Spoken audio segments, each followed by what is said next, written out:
Give me that unadulterated, untainted, often debated and hated ancient translation whose pages are my foundation. Awakened by what is stated from it, I'm fully persuaded that Jesus invaded the habitation of his creation. His patience forms an equation of everlasting salvation. With sorrow he was acquainted, and for our sin was forsaken. No violation of God's regulations, he faced temptation, but without breaking the law that he wrote to civilization.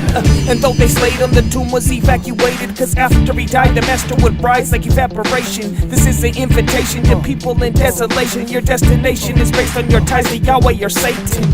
His declaration is what we have put our faith in. No more intoxication, we worship with adoration. Meditating from the beginning to revelation, and what I read sends me down on my knee like wedding engagements. In the beginning there was the one who through his grace you've been made heirs of. Though everything else is passing, the word of God is what's everlasting. He's the Logos. In the beginning there was the one who through his grace you've been made heirs of. Though everything else is passing, the word of God is what's everlasting. Read the Logos. I know it seems like a dichotomy that God would use man to write an autobiography. About 40 authors, and that's just a guesstimate. 66 books divided into 2 testaments. 1,189 chapters, over 31,000 verses. That's more than your favorite rapper. Not as many punchlines, but much more valuable. 1,500 years to make and yet infallible. So take a verse, bite it, chew on it, and savor it. For example, Romans 13:8 is one of my favorites. Let no debt remain except to love each other. 1 John 3:16 explains how to love your brother. You say you don't like what you see in church, boy, what you looking at? If you wanna know what church should look like, read the book of Acts, a story of an atheist turned into an apostle. And that's the effects of the most important story, the gospel.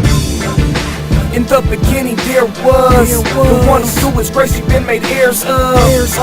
Though everything else is passing, the word of God is what's everlasting. He's the Logos. In the beginning there was the one who through his grace you've been made heirs of. Though everything else is passing, the word of God is what's everlasting. Read the Logos. It's past some paper, no literature equates. The author is our maker, it's sharper than any blade. We're not ashamed as we seek to divide it rightly. That's why we try to meditate on it daily and nightly. Word up, treasure every word in the word. So put your Bibles in the air, lift your word up. It's basic instructions before leaving Earth's crust. It can heal wounds, but don't forget that word cuts. Making incisions with the sword of the spirit. We take the seed and sow it into our lyrics. It's a mirror displaying our need for heaven's judge, cause we know that we've all fallen shorter than the second month. It sheds light on your black history and gives new life through the death of a risen king. Jesus, the word of God incarnate, divine manuscripts wrapped inside a living carcass. In the beginning there was the one who through his grace you've been made heirs of. Though everything else is passing, the word of God is what's everlasting. He's the Logos.